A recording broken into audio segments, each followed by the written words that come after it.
You're not alone. If you need someone to talk to today, please contact Crisis Services Canada by either calling them at 1-833-456-4566 all hours of the day, or you can text them at 45645 at 4 p.m. to 12 a.m. Eastern Time. Remember, you're not alone, and Crisis Services Canada is here to help.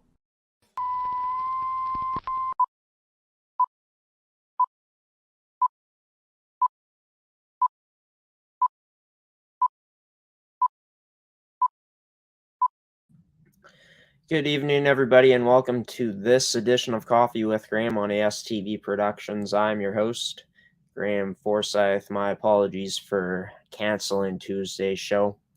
Some stuff came up, but I'm ready to get back at it here on this Thursday night. This edition of Coffee with Graeme is brought to you by AETi, Caisse Financial Group, Evolve Green, Pilot-Mound Hockey-Academy, and TOVI Hockey. I want to let you all know about the cancellations we had in tonight's episode. Was planning to have more people on the show, but some things got in the way. Was going to have Natasha Wiersbicki on the show of the Pilot-Mound Hockey-Academy U18 Prep Female Buffaloes program, but something came up in her schedule, so I'm rescheduling that interview with her for next week, as well as Landon May and Liam Tatuni of the U15 Prep Male Buffaloes from Pilot-Mound Hockey Academy. Hoping to have all three of those players on next week's edition of the show. Seth Rock is leaving for a trip going to Italy today, so yeah, that doesn't quite work out to have him on the show, and I was unable to get any girls on from the Pembina Valley Hawks for the Hawks Report, and I'm still figuring out what to do with the Hawks Report now that their season is over. Of course, if you did not catch any of the news on what's happening in the MFHL right now, well, the first round has concluded, and the Pembina Valley Hawks ended up losing to the Winnipeg Ice in the first round. So, yeah, it's not as much content as there usually would be on this Thursday night. My apologies to everyone for that. Should be looking to get back to a regular schedule of programming coming up next week for Coffee with Graeme on Thursday night. But talking about the one and only guest who will be joining me on tonight's episode, and speaking of MFHL playoffs, well, this guest is going to be coming on to talk about all of the 4 first-round matchups that happened in the MFHL, as well as looking forward ahead to what these Final Four teams in the league remaining in the MFHL will have to do to be able to have success moving forward to getting to the championship stage of the playoff bracket in the MFHL. It is Ferdi Nelissen joining the show up next to talk about all things MFHL playoffs. So sit back, everybody, relax, and enjoy tonight's edition of Coffee with Graeme with the first guest of the evening and the only guest of the evening, and Ferdi Nelissen here on Coffee with Graeme.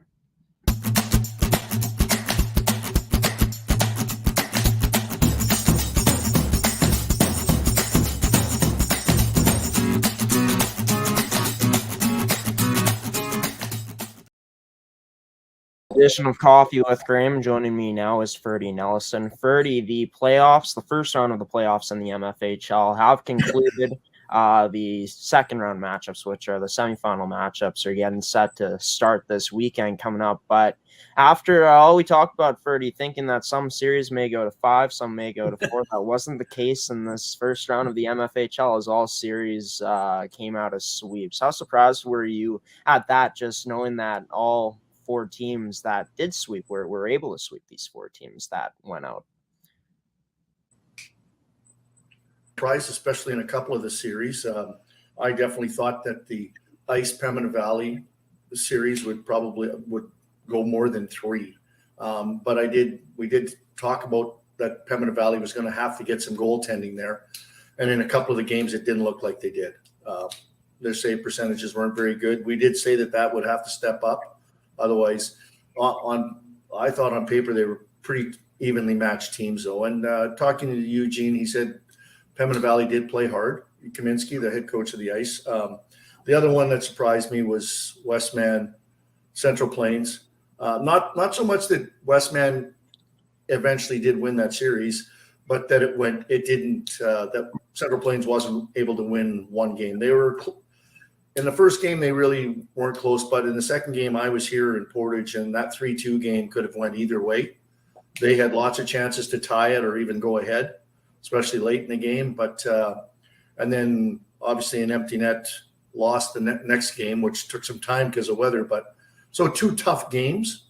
But again, I was surprised. The other 2 series, not really surprised that they went the way they did. Right, and we did predict that those 2 series, the Winnipeg Avros series and Yellowhead Chiefs series, would end up in sweeps. But But Interlake played the Avros hard. Yeah, and I did say that that's one thing about Interlake. They come to play. People say they haven't got many wins, but I never was at a game this year that I scouted that the effort from that team wasn't there, and the goaltending was always there. And that series might have been a whole lot different if they could have won that first game that went to overtime. Yeah, and that was a huge win for the Avros in that game, because going down 1-0 could have created some potential pressure in that series for the Avros. But before we do get into that Avros series, just talking about the postponements due to the postponements due to the weather conditions, the highway conditions, setting some series back a bit in terms of when they were going to finish. Talk about the effect that had on both these series that you saw. You know what? I think you sort of get into a pattern, right? And it can throw teams off. Because of weather, they probably couldn't even skate. They couldn't even, get to practices. Now, the one thing you have to remember is it's the same for both teams. Yeah. So nobody's gaining a huge advantage by that, because it's not like one team is getting an advantage because they can do something and the other one can't. But it just throws the timing off, and it probably affects certain players differently mentally, but in the end, I wouldn't use that as a big excuse as to why either series turned out the way they did, that were delayed a little bit, which was mostly the Pembina Valley and the Ice series and the CP Westman series. Yeah, and it was just interesting to see, because it was supposed to be scheduled for Sunday at first, and then it was on Wednesday that was scheduled, and then the game 3 of that series for Central Plains and Westman ended up being played on Friday. So it was just crazy to see that happen. I've never seen that happen while covering this league, of course. But talking about the Avros now, their series, of course, they advanced to the next round, playing in the semifinals, set up to play against the Winnipeg Ice. But in their series, a 4-3 OT win in game 1, 3-0 win in game 2, and a 5-1 win to clinch the series in game 3. But the Avros, even though they dominated the shot advantage in this series at 159-58, it was the Lightning goaltenders that were pretty much the story in this series. Both Dorsch and Halderson had a collective save percentage of .925 and a collective goals against average of just under 4. So when a team like the Avros puts up this many shots, I mean, that's got to be one of the most impressive takeaways from this series, was just the Lightning goaltending able to hold them to the amount of goals that they had. Hence why they were named the goalies of the week in the league. I mean, they're both those young ladies have had tremendous seasons. The win-loss record doesn't show that for how well they've played. They have been outstanding in net. They have given their teams opportunities to be in lots of games where, in all fairness, like you say, on paper, when you look at shots that are 159-58 over a series, the scores shouldn't be what they are. Because I watched the first game online, I watched the third game online, and the Avros weren't just getting shots from the outside. They had tons of quality scoring chances, and the 2 girls in net were just making solid save after save after save. I mean, the Avros earned every goal. That's all you can ask from your goaltender.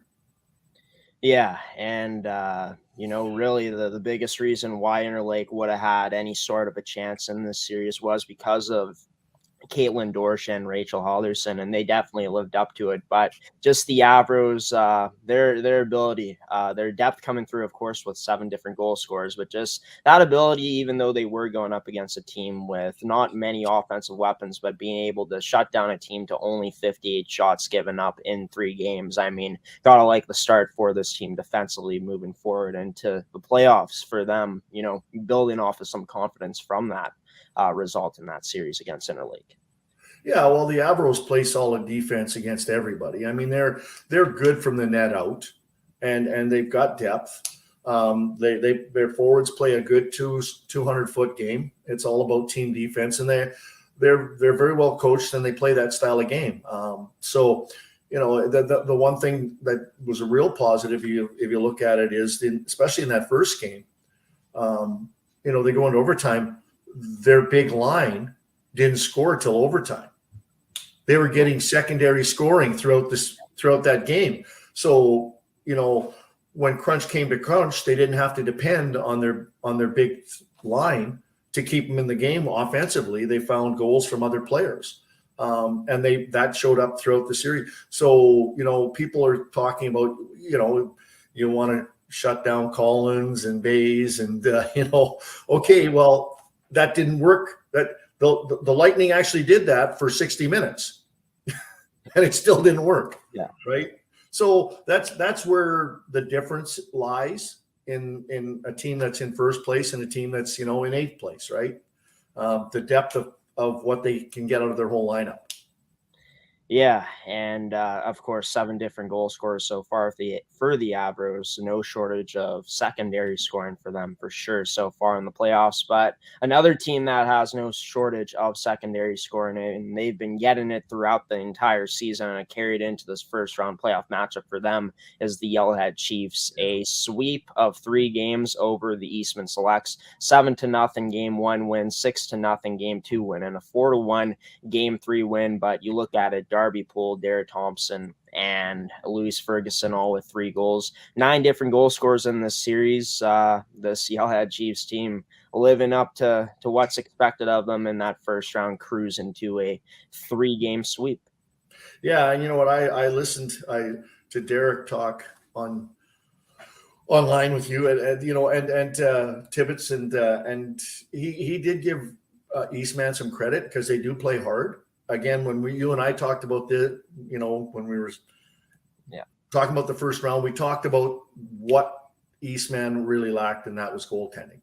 And you're right, they had depth of scoring, but obviously Eastman in the first 2 games for sure, you know, when you're giving up 6 or 7 goals, and that was what we talked about, that they're giving up way too many, because they don't actually give up as many shots as people believe. We looked at that. They're middle of the pack, but they just haven't seemed to gotten any consistent goaltending all year. And in the playoffs against a team with the depth of the Chiefs, if you don't have a goalie step up, you're going to be in trouble. And they were. Yeah, and not only will you be in trouble when you get that type of goaltending against a team like Yellowhead, you're also going to struggle when your offense isn't able to put up the numbers. Only 1 goal is not going to cut it throughout 3 games. Obviously Eastman having their struggles there, but the Chiefs, their style of game showing up big time in this series to make it tough on Eastman. They are always a tough team to play against. They play a physical style of hockey. They're hard on the puck. They're relentless on the forecheck. Their style is that they are tenacious. They don't ever sit back. They want to take the game to you, and unless you adapt to that and find ways to compete with it, they're always a tough team to play against. They have speed. They have depth of scoring. They have like solid defense. They're a solid hockey team, and they've got some. Again, they're not soft in net. You know, they have a Team Manitoba goalie as one of their 2 goalies, and the other goalie Repton has played well all year too. So this is a solid hockey team. Westman will have their hands full in that next series. Well, speaking of Westman, the next team we're going to talk about, and their last 2 games of their series was pretty close. They won game 2 they won 3-2. Game 3 they won 4-2. But let's talk about that first game. We talked about it last time you were on the show, how it had to be a win for Westman to gain some confidence, and it was a statement game for sure from them to open up their series with a 5-0 victory back in game 1 against Central Plains. Yeah, especially considering they weren't going in as a hot team into the playoffs, really. I mean, they had sort of struggled a little bit the last third of the season. And if Central Plains could have went in to their rink and won that first game, that would have been a lot of pressure on a young team. That was a huge win for the Wildcats, and for a young team that just builds up their confidence. I mean, they have all the skill. They have the speed. They're one of the fastest teams in the league as far as I'm concerned. So they have all that speed up front. They have a couple of really good veteran defense with some real skilled younger defense back there. So they've got all that skill. They've got Glover, who's a Team Manitoba goalie, right, in net. So they have all the tools. It's just, could they get off to that start that will build some momentum for them going forward and build the confidence? And I think they've done that. I think they've done that with this 3-game sweep of the Caps. I expect them to be a very confident team going into the next round, and they'll have to play with confidence and use all that speed and skill against a very, very, very tough Chiefs team. Yeah, and also one thing about this series, like not only did they have the dominant 5-0 win on the scoreboard, but looking at game 2, they were up 2-0, and they ended up winning that game 3-2. So they were able to survive a late push by Central Plains in that game. But in game 3 as well, they were down 2-1 heading into the third. And Callie Rice being able to score a hat trick. I mean, just getting those kind of moments early on for a young team in the playoffs has to be huge for them moving forward. Absolutely. Not that a lot of teams are going to have a lot of depth of experience in playoffs after the 2 years we've gone through, right? But some teams have a little bit more veteran presence than Westman does. I mean, they only have 3 graduating players off this roster. They lose for next year. So, that's still. It's still, some of these girls have gone through more than this team has experience when it comes to first round. Even 2 years ago, we got right to the final. So some of the girls would have only 3 players off this team would have even experienced that. 2 or 3 or 4. They might have had, a couple of second years that were there, but they don't have a lot of experience. Whereas Westman probably had or Yellowhead's going to have a little bit more, but I think with the momentum they've built, and you can't put sort of a tag on the rivalry that exists here. Right. These teams don't ever play easy games against each other. This is that Western Manitoba rivalry, Westman against Yellowhead, and that's we can talk about different rivalries in the league. Like the Ice are going to be 2 Winnipeg teams, but that out west rivalry is a heated affair. They don't like losing to each other. And so that's going to, that builds a lot of energy and emotion into what's going to happen in this series. So I expect this to be a very tough, hard-fought series for sure. Yeah, and of course, we'll get into that series a bit later on. But before we do that, we're going to take a commercial break after I ask you this. We talked about Central Plains, how secondary scoring would be huge from them, as well as the amount of shots they gave up. Well, they gave a lot of shots in this series. And in terms of secondary scoring, well, they got none. Danica Botterill scored all 4 goals that the team scored in the playoffs. Definitely 2 of the biggest areas of concern for Central Plains after that first round exit, not being able to get those 2 things figured out. Yeah, and that was key. And it wasn't like the game I was at here on the second game that I went and watched. It wasn't like some other players didn't have opportunities for Central Plains, but you have to cash them. And they were getting that in the last 3 weeks of the season, and it just disappeared for them during those 3 games. They didn't get any secondary scoring. And give Danica Botterill credit. I mean, she's a highly skilled player. She found a way to score 4 goals in the last 2 games to give them some opportunity. I mean, you need players on the ice to get you the puck and help you, but they needed to find some secondary scoring. and they didn't. And that's, you can't depend on one line or one scorer at this level, especially in the playoffs. Yeah, speaking of that, just ask the Edmonton Oilers how that's worked out with McDavid settling in the NHL. We're gonna take it never hurts me that badly when the Oilers struggle. No, it's fun to see, especially with all the history that Winnipeg and Edmonton has had. We are going to take a commercial break here, Ferdi. Coming up next, we'll talk about the Winnipeg Ice and Pembina Valley Hawks series, and then we'll talk about the final 4 teams remaining in the MFHL playoffs this season. You're watching Coffee with Graeme on ASTV Productions. Stick around with me and Ferdi for more after this commercial break.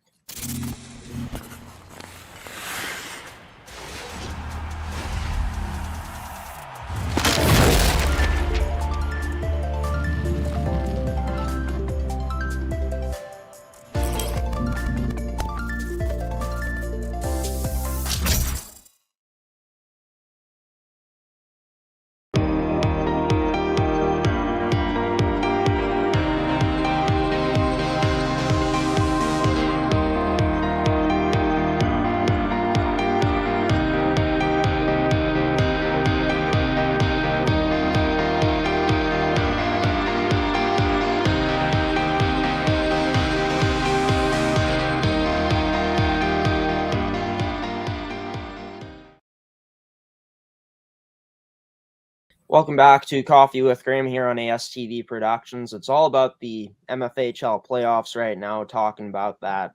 Me and Ferdi talking about the 3 series that we've talked about so far, the Abros series, the Chiefs series, and the Wildcat series. We'll now move on to talking about the Winnipeg Ice versus Pembina Valley Hawks series, a series that, of course, ended in a 3-game sweep. 6-1 for the Ice in the first game, 5-3 for them in the second game, and 3-2 to send them to the next round in Game 3. But gotta start with the big story. Ava Bergman, Haley Braun, and Maya Eamon leading this Ice team offensively. All 3 players tied for the team lead in points, and in general, the team the league lead in points in the playoffs so far after the first round. All 3 of them stepping up big time for the Ice in this series. Yeah, and when we did talk about them, we did say that they had more depth of scoring than I believe Pembina Valley did.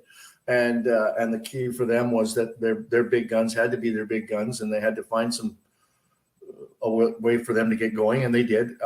And they did what they had to do on the other side. They shut down Abby Bordeaux and Quinn McLaren. I mean, we talked about how important Quinn was going to be to get going off the backside and contribute. And, you know, Abby was their leading scorer all year and really didn't get anything going during that series. So, you know, 1 and 1 equals 2. They got what they needed, and Pembina Valley didn't. And I'm not sure. I haven't talked to Dana Bell about it, but he was a little worried about his goaltending. And 6 and 5 goals given up in the first 2 games. You know, losing 3-2 in overtime generally is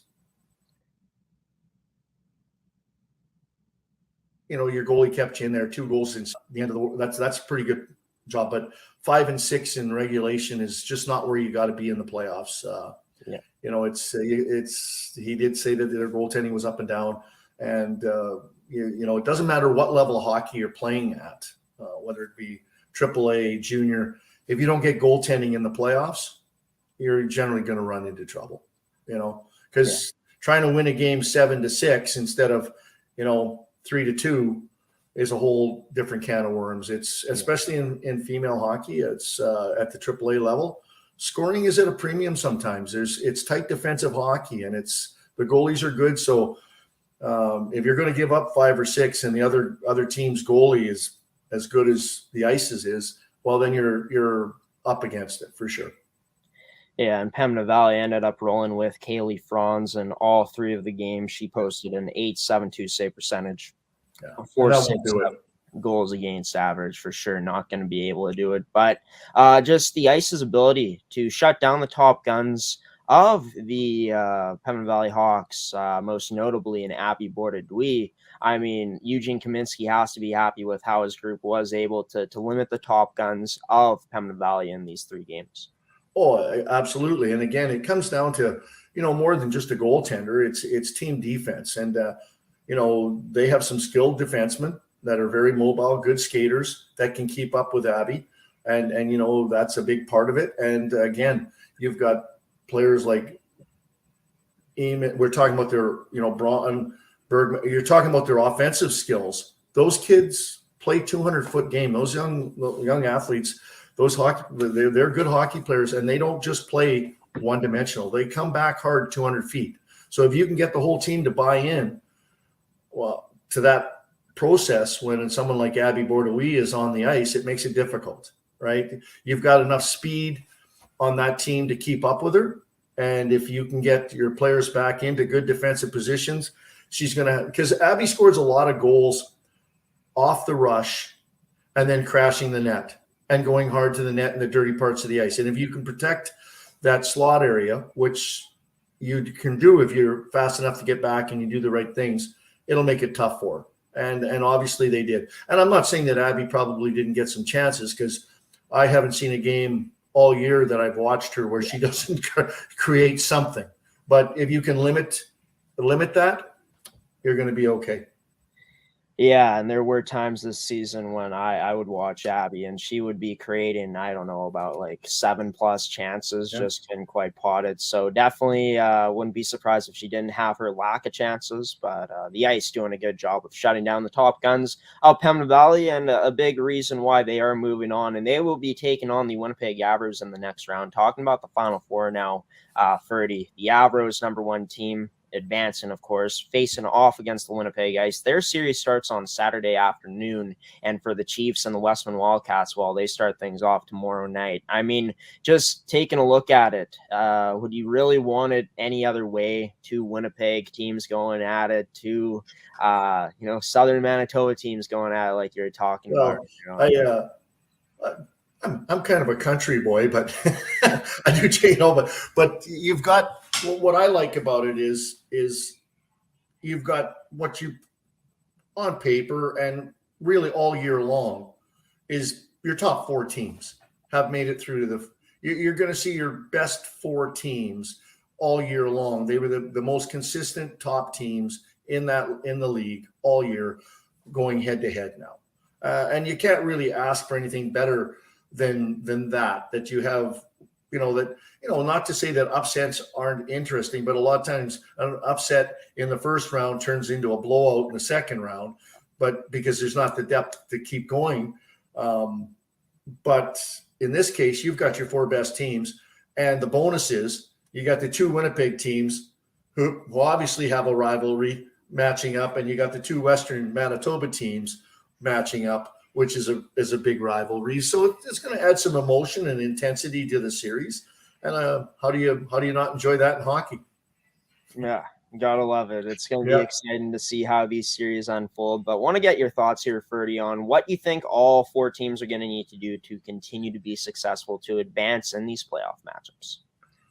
Well, I think where do you want to start? We'll start with we'll go with the Avros, and then we'll work our way up to the Winnipeg Ice. So go #1, #2, #3, #4. Yeah. Okay. So with the Avros, basically, there's a team that has had nothing but team success all year. They've got depth. They've got scoring from, and I know they have the #1 scorer in the league and the #2 point getter, but they do get secondary scoring. They got to keep doing that. They got to keep playing their 200-foot game. They got to continue to get the good goaltending they've been getting out of Gortson. And at the end of the day, if they play their game the way they've been playing it all year, that should lead to success. I mean, they've got the skill, they've got the speed. Now it's about applying it and using it and maintaining your composure and making sure you're doing all the things that got you to where you are right now. They've been the top team in the league all year, and I don't think you want to go away from the formula that got you there. And that's a hard 200-foot game, good sound defensive zone play. They're good on breakouts. They pressure the puck. They've got skills. They'll be that's just keep doing what you're doing and playing with intensity. Yeah. Yeah, no doubt about it.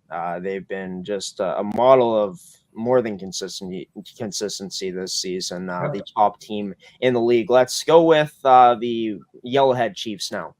What you think their success lies at this point in the season to continue to advance.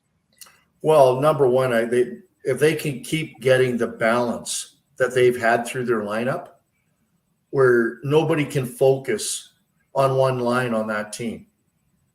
We talked about this. Nobody had more 20-point players in the regular season than they did. And it showed up in the playoffs. Like you said, 9 different goal scorers. If you can continue to get that, you're going to be hard to. Nobody can focus on any one line. They have that depth, and it's tough to play against. They have good goaltending. You got Ferguson and Nickel on the backside, experience, solid defense that lead that core.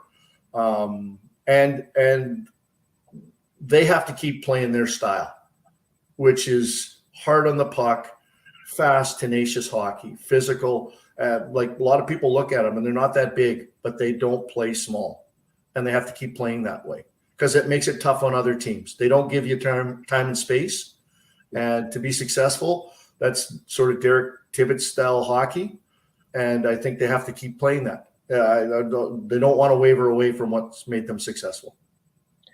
Moving on to the other Western Manitoba team. I said Southern Manitoba, but I meant to say Western Manitoba. That's they're in the South too. Southwest. There we go. So I'm not totally wrong. But the Westman Wildcats, big story for them was just the play of Callie Rice, especially in that game 3, scoring a hat trick. She led the team in points this season. This team is as deep as any team in the league. They're motivated going into the series, I'm sure, like any other team is. But for the Westman Wildcats, where their success needs to continue to lie for them to advance into the next round, into the finals. Well, they're going to have to get a couple of their second years and their veterans going a little bit. You can't.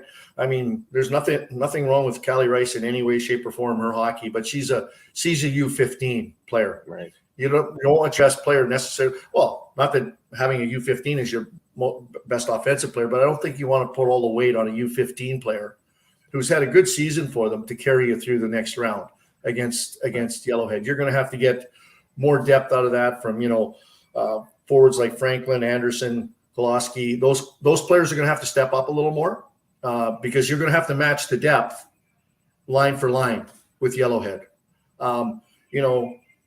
Beard and Page are both good, solid defense veterans. They're going to have to be what they have been for them all year, leaders on that back end. And I really think Glover's going to have a strong series because she's going to face some rubber. I think Yellowhead's going to get pucks to the net. It's the way they play, and she's going to have to be good for them. So, like I said, this is going to be an intense and emotional series, but the Wildcats are going to have to step up. I think it's going to be on them to find a little bit different level to match up with the Chiefs. Well, especially with their youth, they're so young. They're so young. Yeah, no doubt about it. Will be interesting to see what will lie in terms of what's in store for Westman coming up in this next round. They do say that youth has no fear, though. That's true. That is true. The younger these kids are, the less fear they got in them. So, talking about the Winnipeg Ice, advancing in the sweep as well. Ava Bergman, Haley Braun, Maya Eamon stepped up huge offensively in the first series. Definitely looking for that to keep going. Good goaltending for this team. All around a really deep team. Going up against the Winnipeg Abros, Winnipeg Ice, what you think they'll have to do to be able to advance into the next round, trying to pull off a huge upset over the Winnipeg Abros here coming up. Yeah, they're going to have to hope that line continues to be productive. Because they really haven't been that productive against the Avros over this season. The Avros are a little bit more deeper when it comes to their defensive core. They have the ability to shut down good offensive players a little bit more than some other teams do, especially comparing them to Pembina Valley. I mean, Johnson and Matani and Bird, and you go down the list. They're a deeper defensive team. They're just more consistent back there. They're tougher to play against, and they're deeper with their three lines. This is a tough matchup for the Ice. The Avros have seemed to have their number over the last few years, or last couple. Not counting COVID being out of the way, but we'll see what happens here. I think they're going to have to elevate their game a little bit to be successful against the Avros, and that's going to have to come from their top players. I mean, yeah, their back end Staples is going to have to step up. They're going to have to find another notch, in my opinion, if they want to be successful in this series. Well, the second round, the semifinals, we'll call it that, since it is the semifinals, the Final Four starting off their playoff series coming up this weekend. Ferdi Nelissen, a man who knows all things MFHL, joining the show here on this Thursday evening. Ferdi, always a blast having you on the show. Enjoy the playoffs if you're able to get out. Of course, Ferdi. We'll talk again soon, I'm sure, once we get to the final two teams here in the league. I'm glad you didn't make me make predictions here. That's for next time. That's for next time. Because you know what? It's a pleasure, and thanks for all you guys do for promoting the league and female hockey in general. It's awesome. Of course, Ferdi, you take care. Yeah, you too, bud. Thank you. Ferdi Nelissen joining me on this edition of Coffee with Graeme, talking about the MFHL playoffs. Of course, 4 teams remaining here in the league in the MFHL. And I'll share the screen here to show you guys just the bracket that the MFHL website has up at MFHLU18AAA.com. Let's see here.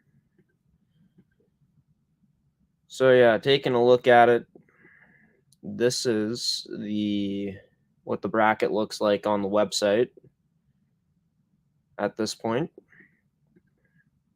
Oh yeah, the Winnipeg Avros taking on the Winnipeg Ice, the number 4 versus number 3 versus number 4 team going at it in one of the semifinals, and the Westman Wildcats going up against the Yellowhead Chiefs. The Chiefs, the 2nd seed, and Westman is the 3rd seed. So should be interesting to see those games, what is going to happen, what the semifinals will have in store. Of course, starting off tomorrow, the semifinals will be in the MFHL. But coming up after these next commercial breaks here, I'm going to come back to do this week's, since I didn't have a show here on Tuesday. But tonight's edition of League Report coming up next. Going to have news from around the MFHL, the SFU18 AAAHL, the MMJHL, the Zone 4 High School Hockey League, the Winnipeg High School Hockey League, the Winnipeg Women's High School Hockey League, as well as the Manitoba AAA U18 Hockey League. Coming up next on League Report here on Coffee with Graeme. Stick around for more after this commercial break. Welcome to Pilot-Mound Hockey-Academy, your world-class academic and hockey training facility created to maximize each student's athletic and academic potential. Blackjack Stewart Arena, home of the Buffalo, is inside the 46,000 square foot complex, as well as a curling rink and other facilities. The students have a unique combination of successful, well-rounded education at Pilot-Mound Collegiate Institute and the professional hockey training in an encouraging community. The years of experience of on-ice coaching propel our students to the next level, both mentally and physically, in a professional environment.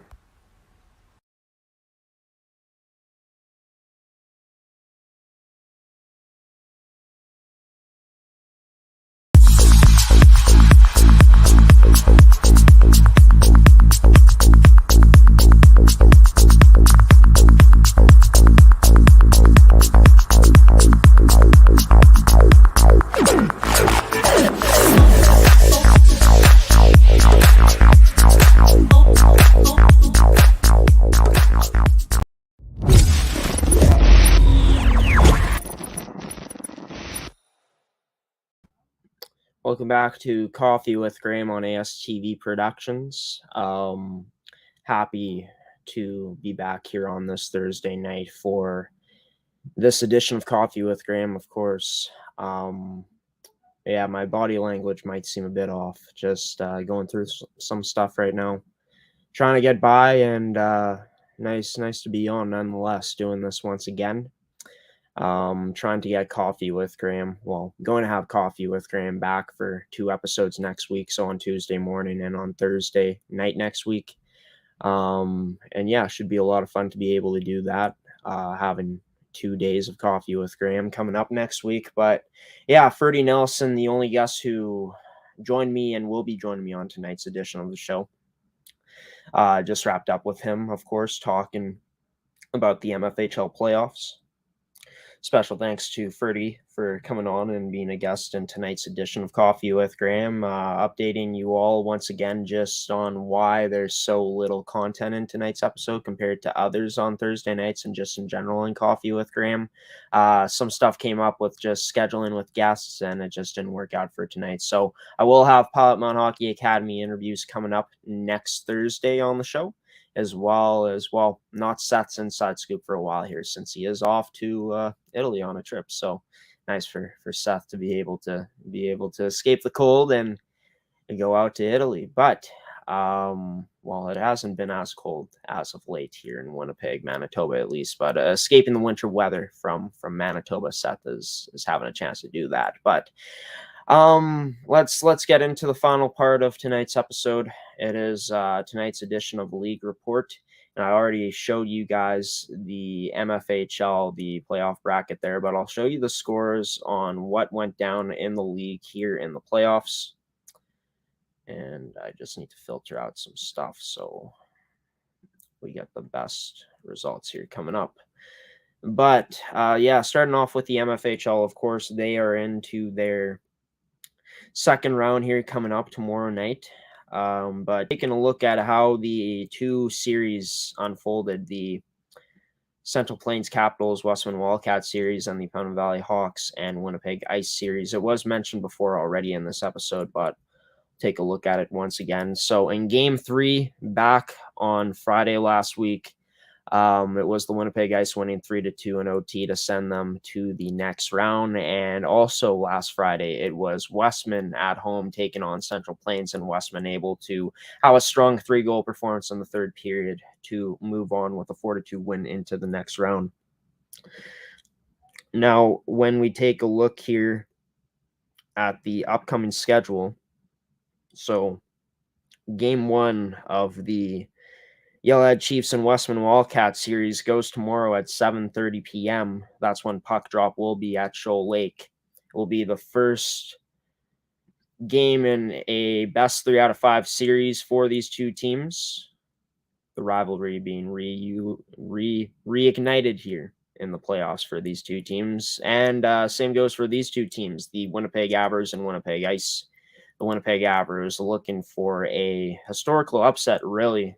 When you look at this Winnipeg Avers team, not sure if that could be used as the right term, but it definitely would feel like a historical upset if the Winnipeg Ice were able to beat the Winnipeg Avers, just how stacked and how consistent this team has been this year.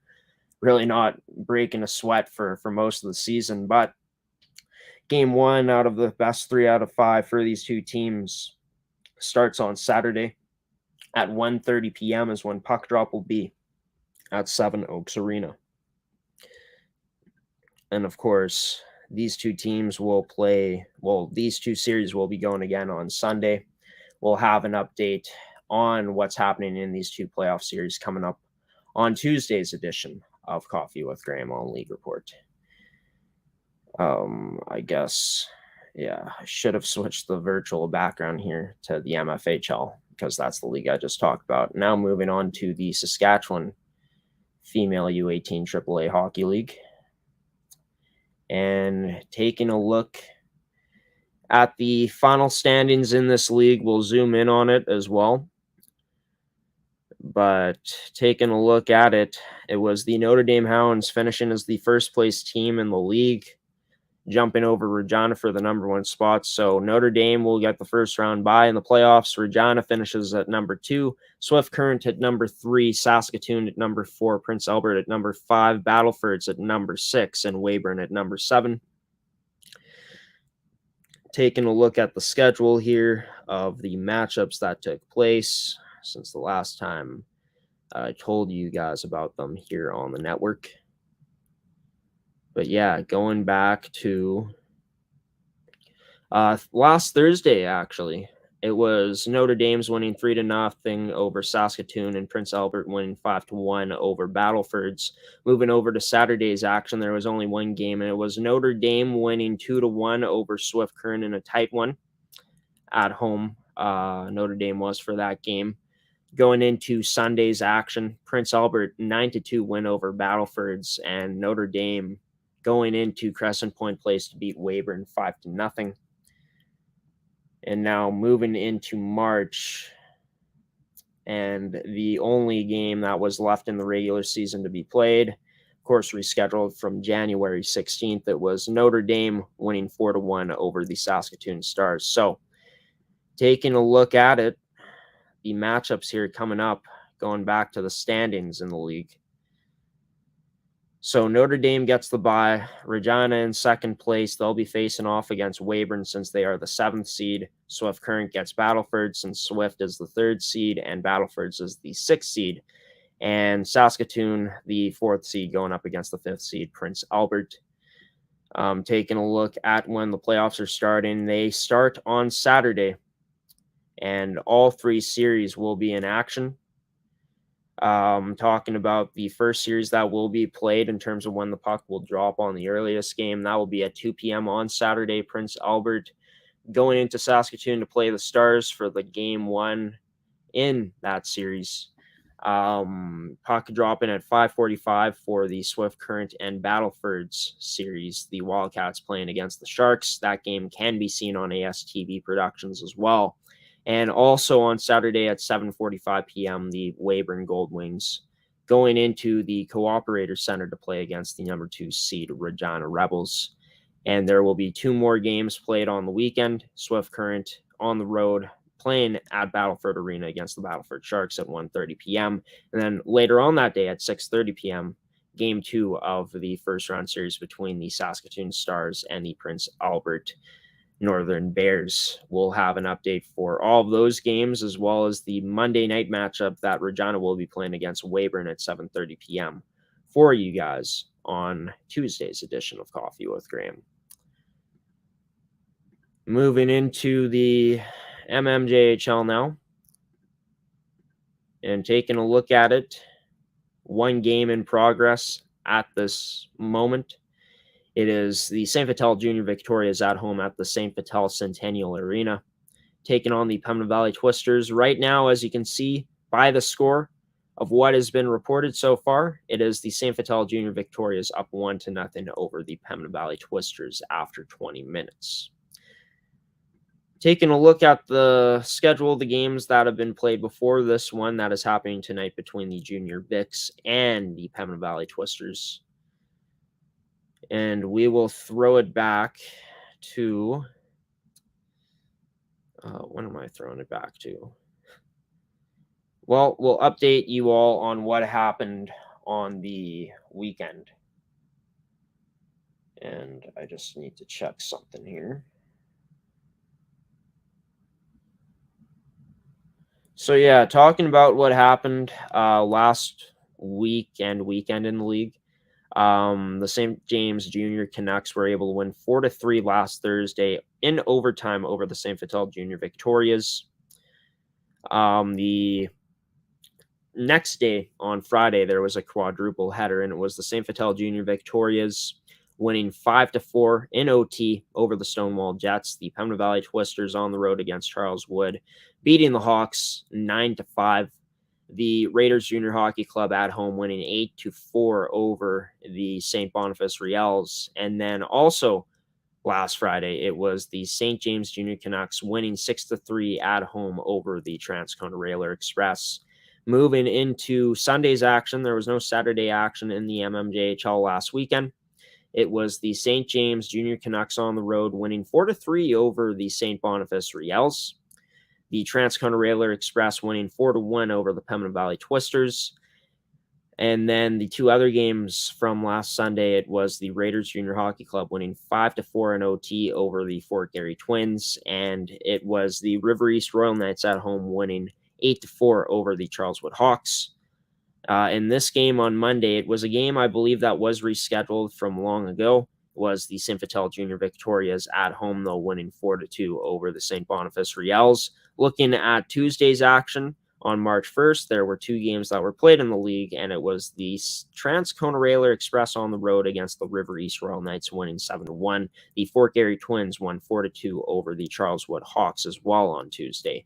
Two games were played on Wednesday, so on yesterday, these games were played, and it was the St. James Junior Canucks winning 9-1 over the St. Boniface Riels, the Stonewall Jets winning 4-0 over the Fort Garry Twins.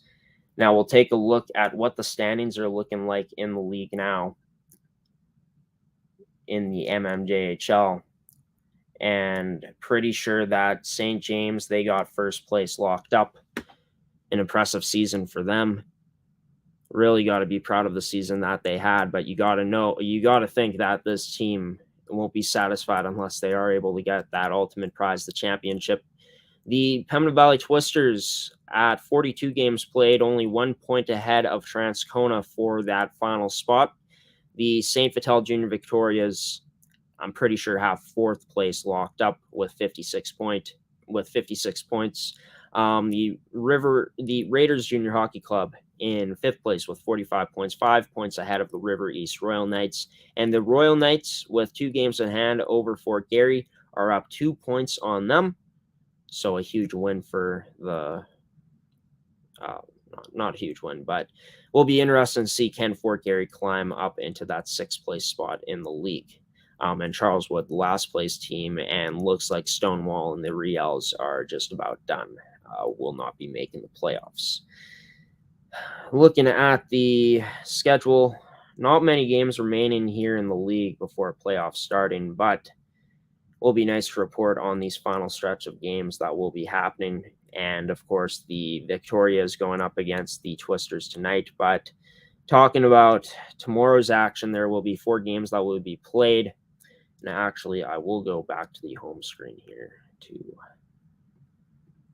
just make this a bit easier to tell where these games are going to be played, because they have them listed right here. Okay, so the Junior Vics will be on the road to play against the Raiders Junior Hockey Club at the Seven Oaks Sportsplex at 7:30 p.m. tomorrow.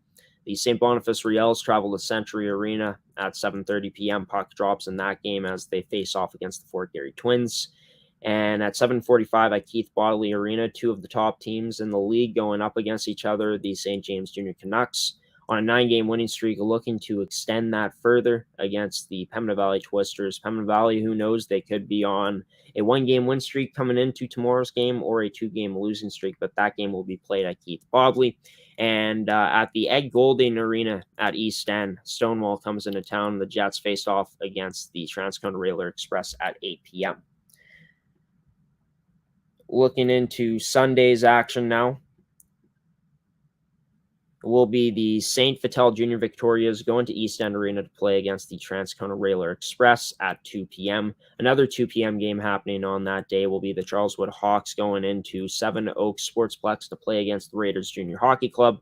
The Pembina Valley Twisters going to Southdale Arena for a 4 p.m. game. Puck drops at 4 p.m. for that game, going up against the St. Boniface Riels. The Stonewall Jets facing off against the Fort Garry Twins at Century Arena at 7:30 p.m. on Sunday, and the St. James Junior Canucks finishing off their season against the River East Royal Knights at Terry Sawchuk Arena coming up at 7:30 p.m. on Sunday as well. Now we will move into talking about the Zone 4 High School Hockey League. Now, of course, 2 teams that are left are the 2 top teams in the league, the PCI Trojans and the Carmen Cougars. Right now, the Trojans lead this series 1-0. Won the first game 3-1, but it is the Cougars' home ice advantage tonight, as Game 2, season on the line for the Cougars, as puck drop for that game at 7:30 p.m. if there is a game 3, that will be happening in 2 days time. Sorry, not 2 games, 2 days time, as it will be that game, if it does happen, will happen on March 5th on Saturday at 4:45 p.m. Also want to take some time to congratulate all of the Zone 4 High School Hockey League All-Stars for making it. And it will be the Zone 4 All-Stars going up against the Winnipeg Elite on March 21st of this year at 7 p.m. in Pilot-Mound, Manitoba.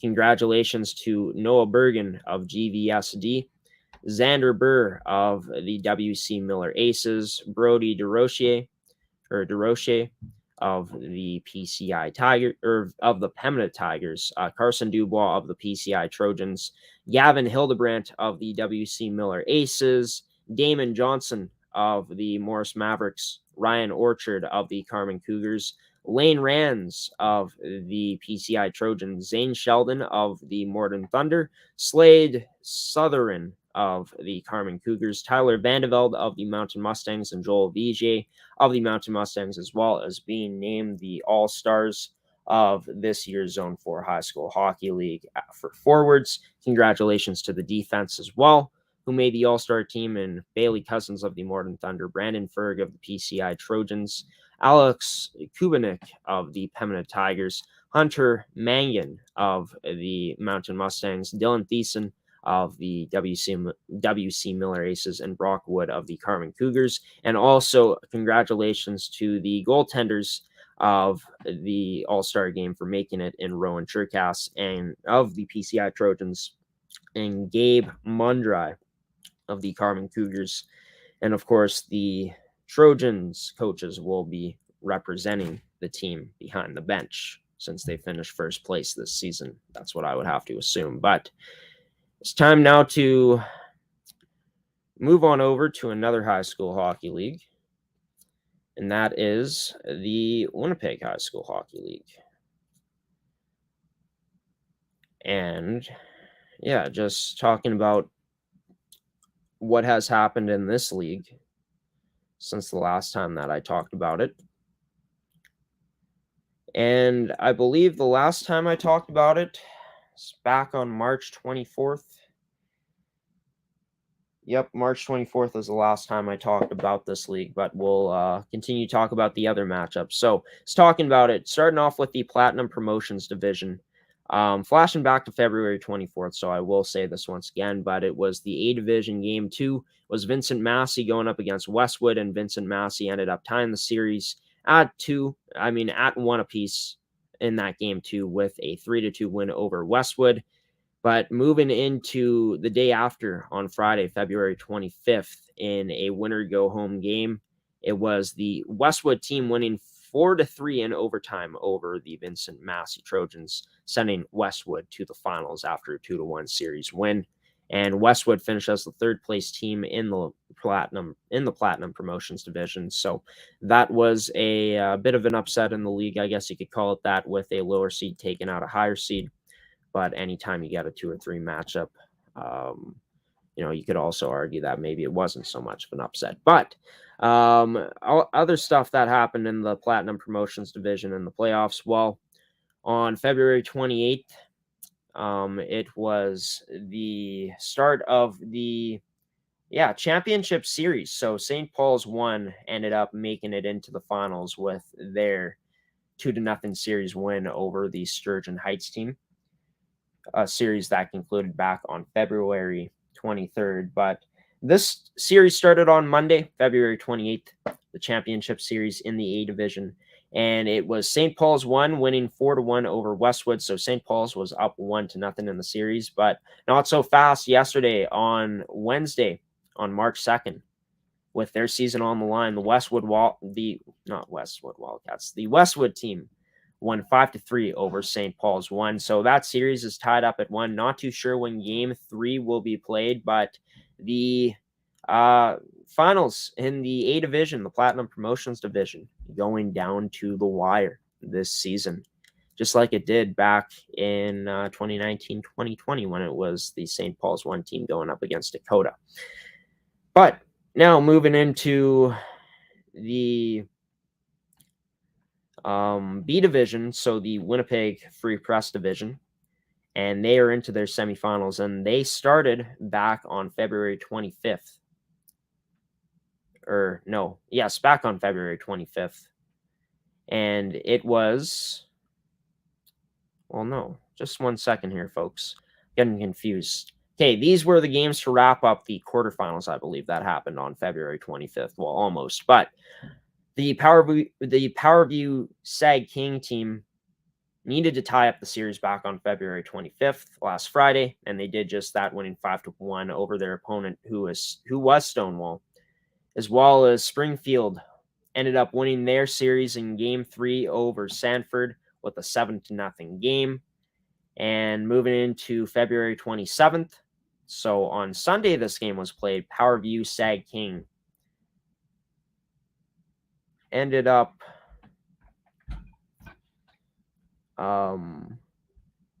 they ended up winning their series over Stonewall 3-2 in overtime. Sorry, my notes were a bit off there, but I did figure it out. So Powerview Sag King into the Final Four in the B division and the Winnipeg Free Press division. And looking back at March 1st, so on Tuesday, it was College Belleville starting off their semifinal round against West Kildonan, winning 5-2. College Belleville, with the advantage in the series, they played their Game 2 tonight. So will it be Belleville moving on to their second straight final in Winnipeg High School Hockey League action, or will it be West Kildonan extending their season and forcing a Game 3? It in the B division, in another B division Game 1, Powerview Sag King yesterday losing 5-4 in overtime to Springfield. Springfield is the team that they're facing off against next. So Springfield is looking at the standings, finished in front of College Belleville, one of the top teams in the entire league. Actually, looking at the top 3 in the East Division, it is College Belleville, Springfield, and Powerview Sag King. So it will be interesting to see, which team goes through. Will Springfield be able to finish off the job, or will it be Powerview Sag King able to keep their season going, able to force a Game 3 with a Game 2 win? Moving into the C division now, which is named the Price division. Looking back at February 25th, Transcona in Game 3 of their series over Pinawa, winning 4-2 to advance to the next round, the 2-1 series win. On March 1st, on Tuesday, Murdoch McKay against John Taylor. Well, John Taylor able to win 1-0 to go up 1-0 in that series. And Leo Remillard in their first game against Transcona, winning in a close one, 6-5 to take a 1-0 series lead. And both of these series ended up wrapping up yesterday, as it was Leo Remillard able to have a dominant win on the scoreboard by the score 6-1, advancing to another final for themselves. And for John Taylor, it wasn't easy in their last game of their series yesterday, but all they needed was 2 games to finish off Murdoch McKay, able to win 2-1 in OT yesterday to set up a final between them, the John Taylor team, and the Leo Remillard team, and only fitting these teams finishing 1-2 in the C division this season. So we'll be the top 2 teams going up against each other here coming up in the C division final in the Price division in the Winnipeg High School Hockey League. But yeah, that is all I got to report on that league for now. We'll have more updates of how these games have gone, the games that still need to be played in the Winnipeg High School Hockey League. I'll update you guys on what happened coming up on Tuesday morning. But it's time to talk about some female high school hockey. And we will share the screen here. Well, I will share the screen. And we'll go into the Division 1 CTV division, what has happened. So into the quarterfinals, already talked about the qualifying rounds, which were played. But as you can see here, Dakota ended up being that's where the game was played. The CJS Olympians, the number 1 seed, taking on the Churchill Bulldogs. After Churchill advanced after qualifying in the qualifying round for the playoffs. CJS winning 5-1 on Tuesday. They played their second game today. The score is still not in on that. Of course, Churchill looking to keep their season alive here. Looking to extend it, but not too sure what happens. And if they did, then game 3 of that series goes tomorrow at 4 p.m. at Dakota. Number 2, the St. Mary's Flames. Well, this was an upset here, folks. St. Mary's winning the first game 3-0 over Vincent Massey. But Vincent Massey said not so fast back on Tuesday. And they were able to win 2-1 in OT, sending it back to the Bell MTS Iceplex, where the Vincent Massey Trojans able to win 2-0 earlier here, and yesterday. They won yesterday. So Vincent Massey moving on to the next round. JH Bruns, the Broncos, going up against the Belleville Barracudas. And that is College Belleville. And it's the 3 versus 6 matchup. And it's the JH Bruns Broncos who had the advantage after the first game, winning 6-3. But then Belleville said, not too fast. We want to keep our season going. So they ended up winning 4-2. And game 3 has concluded already today, but the score is not in yet. We'll have updates for you guys on that coming up on Tuesday morning's edition of Coffee with Graeme on League Report.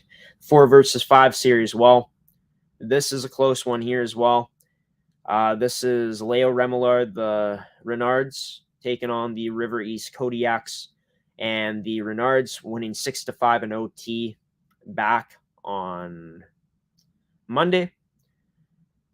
And River East able to keep it going, keep their season going with a 3-2 win yesterday over the Leo Remillard team, the Renards. So coming up tomorrow, it's win or go home for both of these teams at 4:30 p.m. at Southdale Arena West. Moving into the Winnipeg Free Press division now, Division 2 in this league. And we're looking at the quarterfinals and no qualifying round for this particular division. So the number 1 team, the Sanford Sabres, well, they dominated 7-0 and 7-1 wins over the Pierre Elliott Trudeau Canadiens, or the Pierre Elliott Trudeau Canadiens. Sanford moving on into the next round, into the Final 4.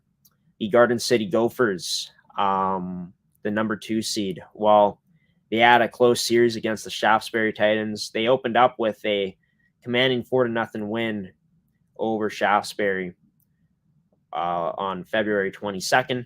But then Shaftesbury said, not so fast. We're going to keep it close here, girls. And they ended up winning 1-0 in game 2 to extend it to game 3. And the Garden City Gophers taking care of business in a close game 3 back last Friday, winning 3-2 to go into the next round, winning 2-1 in their series. Let's go into the quarterfinals, 3 versus 6 matchup. The St. John's Ravenscourt Eagles winning 3-2 in a shootout to open up their series against the Sturgeon Heights Huskies. And then yesterday, it was Sturgeon Heights extending their season, keeping themselves alive with a 2-1 win over the St. John's Ravenscourt Eagles. Game 3 going tomorrow at Dutton Arena, SJR, with home ice advantage. In the quarterfinals, with the final matchup to talk about here, the 4 versus 5 teams, and it's the PCI Saints going up against the FRC Centurions. And it was the Saints winning 2-1 in game 1, but then the Centurions winning 4-1 in game 2. Game 3 of that series has already concluded, but the score is not in yet. We'll have updates for you guys on that coming up on Tuesday's edition of League Report on Coffee with Graeme. The high marketing Division 3 playoffs in the Winnipeg Women's High School Hockey League. While the 2 versus 7 seed series, Murdoch McKay with the 2nd seed, the Springfield Sabres with the 7th seed. Murdoch winning the first game 4-0, but then Springfield on Tuesday winning 6-4 over Murdoch. Game 3 was played today. Score is still not in. We'll have that update for you all coming up on Tuesday morning. The 3-6 series, it was the Lorette Scorpions going forward with a 2-0 series win over the Westwood Warriors. It was a close series, 3-2 in game 1 for Lorette over Westwood, and 7-5 in game 2 for Lorette over Westwood. And seems like they have had some good time to rest too, just looking at when that last game was played. That was on Monday. The WKC Wolverines, the 4th versus 5th seed series, winning 6-2 over the Dakota Lancers, who were the 5th seed in this series. And then Dakota, a valiant effort in the last game, but losing 3-2 as their season ends. So for Glen Lawn, they will either be playing the Springfield Sabres if Springfield is able to pull off the upset, if they were able to today, or they will be playing the WKC Wolverines or Dakota Lancers in the next round. No, or they will be playing the WKC Wolverines, as I should say. But that 2 versus 7th series will be interesting to see. If there is an upset, Glen Lawn gets Springfield, but if not, they'll get the WKC Wolverines. So that is going to do it for the Winnipeg Women's High School Hockey League talk. It's time now to dive into the playoffs in the Manitoba AAA U18 Hockey League. So I found out something today. The top 8 teams ended up making it in. So for the Pembina Valley Hawks, the Norman North Stars, and the Interlake Lightning, unfortunately, their season came to an end by not making it to the playoffs. But looking at the playoff matchups here for the first round, you're going to have the Brandon Wheat Kings going up against the Southwest Cougars team, the Winnipeg Wild going up against the Winnipeg Thrashers, the Eastman Selects going up against the Winnipeg Bruins, and the Yellowhead Chiefs going up against Parkland. And there are games in progress already in this league for their playoffs. We'll go into them. So, yeah, taking a look at it, these are the scores. Only one game has been played, has concluded so far, and that was the Eastman Selects winning 5-2 over the Winnipeg Bruins. It says final in OT, but it was a score of 5-2.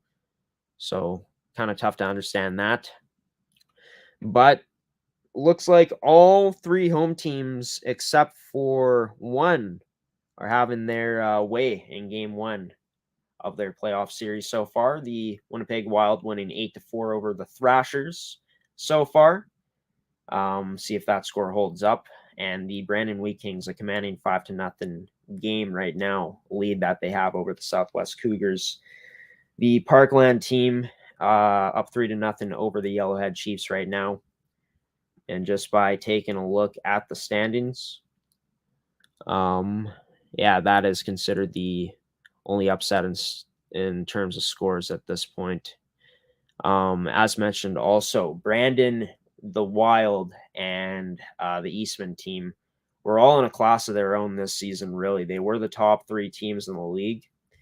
But just looking at the point differentials from Eastman to Yellowhead for that 3rd to 4th place spot, what the difference is, 65 points for Eastman and only 43 for Yellowhead. I forgot to switch up my background once again. I will get better at this, I do promise. Got to move this in a bit as well. It's my green screen looking a bit wonky here. But yeah, we'll update you all on the scores and the results that are happening. And not only the Manitoba AAA U18 Hockey League, but as well as all the other leagues here that I cover here on League Report, we'll have updates for you guys coming up on Tuesday's edition of Coffee with Graeme on League Report. But that is going to do it for tonight's edition of League Report. I'm going to send it to one last set of commercial breaks here and be back for some final words on this edition of Coffee with Graeme. You're watching Coffee with Graeme on ASTV Productions. Stick around for more after this commercial break. Why go solar? Solar is better than ever. Our revolutionary design and inverter equipment with the latest in solar panel technology for the ultimate in-home and business security. That's right, I said security. Grid security and security of your home are linked. Fortify your future today with a battery backup system. No maintenance, quiet running. Did you know in Manitoba, grid-connected, off-grid, and battery backup systems are 100% right off in the year you purchase for any company or farm? Do you want to back up your internet, keep your tills running, and the lights on? We can install a system that is right for you with battery backup fully capable of taking on all those essential loads and keeping you running. When you call our experts at Evolve Green, ask about getting your free energy audit today. Call or email today to find out what system works best for you. 1-866-5EVOLVE or support@evolvegreen.ca. Also, be sure to check out our website at www.evolvegreen.ca.